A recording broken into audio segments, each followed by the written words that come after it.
Mesdames et messieurs, les chefs d'État et de gouvernement, monsieur le président de la commission de la CEDEAO, Excellences, mesdames et messieurs, les représentants des institutions de l'Union africaine et des Nations unies, distingués invités en vos rangs, grades et qualités, c'est avec un profond sentiment de responsabilité, mais aussi de fraternité, que je prends la parole devant cette auguste assemblée dans la continuité des propos que j'ai eu l'honneur de vous adresser lors de nos différentes rencontres. Ce que j'annonçais alors comme une conviction,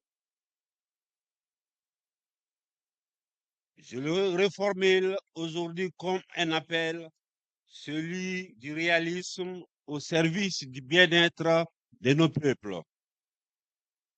L'intégration africaine est la seule voie pour le développement et pour éviter les guerres entre nous. Cette phrase inoubliable des présidents Gowon et Yassibé Yadema illustre l'esprit de traité qui a donné naissance à notre communauté. Lorsque le 28 mai 1975, les 15 pères fondateurs de la CEDEAO se réunissaient au Nigeria, l'objectif pour eux était clair, très clair et simple, économique et commercial. Face aux grands ensembles qui dominaient le monde, il s'agissait de créer un grand marché commun ouest-africain pour le développement et la paix. Parce qu'il y avait conscience que là où il y a le développement économique, il y a la paix. Et que ce n'est qu'ensemble que nous pouvons être forts et respectueux pour faire face aux grands enjeux mondiaux. Ce n'est qu'unis que nous pouvons peser. Notre survie, notre prospérité dépend donc d'abord de notre capacité à rester ensemble, unis. La division n'arrange que celui qui divise. Pas de place donc pour la division. Excellence, les sanctions ne sont pas la solution. Notre sous-région a trop souvent choisi la sanction comme premier réflexe quand elle devait être le dernier recours. Or, sans hypocrisie, l'expérience nous enseigne, avec sens et sans exception, que la sanction,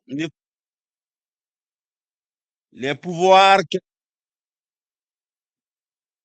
elle frappe d'abord et surtout les enfants dans les salles de classe, les femmes dans les marchés, les hommes dans les champs et les ateliers. Elle prive les hôpitaux de médicaments de première nécessité. Elle vide les marchés des denrées indispensables. Elle suscite et alimente le trafic en tout genre. Elle pénalise simplement les filles et fils de la terre de nos ancêtres. Une communauté qui, pour corriger un État appauvrit un peuple, s'éloigne de l'esprit même qui a présidé à sa création. Nos traditions africaines n'intègrent pas le principe de l'exclusion de l'enfant, encore moins l'idée d'affamer et le combattre. La vision des pères fondateurs de notre communauté n'était ni punitive ni répressive. Elle était avec une clarté que l'histoire n'a jamais démenti, celle d'un espace de prospérité partagée, où la libre circulation des biens, des personnes et des idées devait rapprocher nos peuples plutôt que les isoler. C'est pourquoi, je le dis avec le respect dû à cette assemblée, mais aussi avec la fermeté qui commande ma responsabilité de chef d'État, recentrons-nous sur l'essentiel. Faisons de l'économie, de l'investissement productif et du bien-être de nos populations le cœur battant de notre action commune. Une communauté forte n'est pas celle qui sait le mieux sanctionner les membres, c'est celle qui sait le mieux les faire prospérer ensemble. Excellence, nous devons adapter nos institutions à la réalité de notre époque. On ne soigne pas le paludisme et le cancer avec le même remède. Chaque mal appelle à son traitement. Chaque situation appelle à sa réponse. Il en va de même pour nos nations. Nation, chaque peuple porte une histoire, des équilibres et des urgences qui lui sont propres. Vouloir appliquer les réalités différentes, une seule et même ordonnance, aussi bien intentionnée soit-elle, ce n'est pas de la rigueur pour moi. C'est une méconnaissance sur la nature même de nos sociétés. Nos textes fondateurs ont plus d'un demi-siècle. Le monde qu'ils décrivaient n'est plus tout à fait celui que nous vivons. Je le dis avec la conviction d'un homme d'État soucié de la pérennité de la CEDEAO. Réformer nos institutions n'est pas affaiblir, c'est les inscrire dans la durée. Réformer nos institutions, c'est les adapter à nos valeurs, à nos réalités, à nos coutumes, à nos traditions séculaires.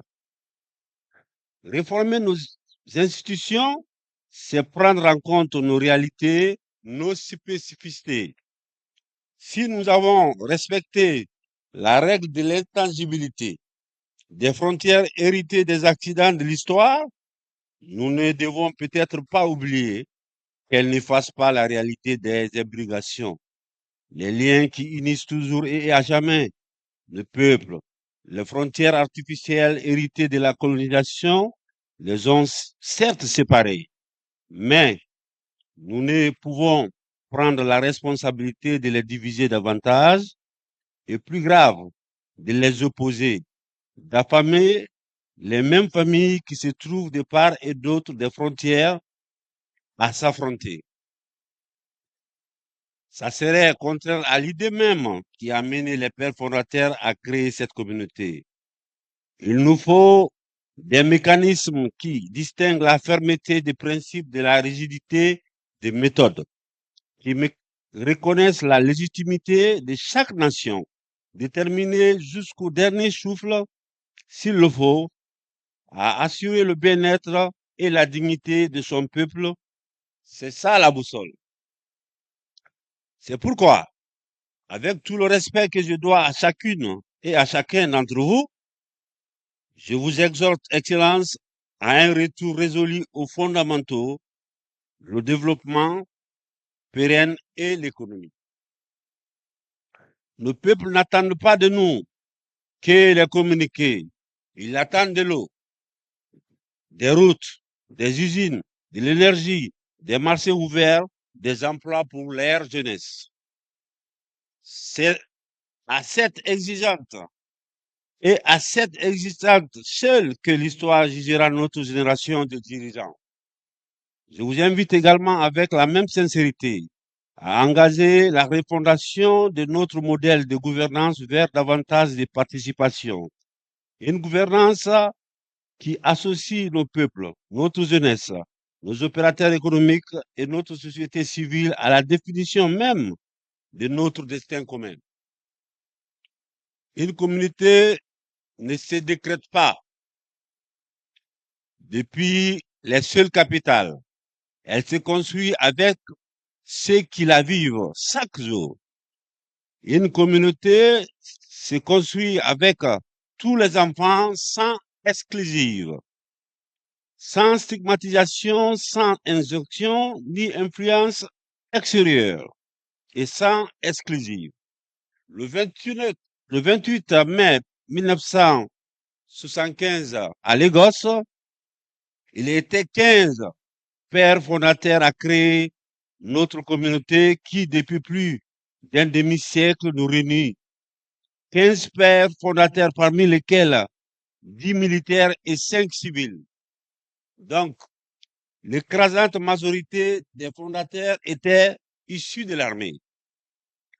Leur attachement à la paix et à l'unité n'a jamais été démenti.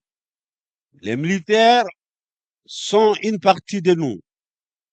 Ils ont consenti le sacrifice de leur vie pour préserver notre paix commune.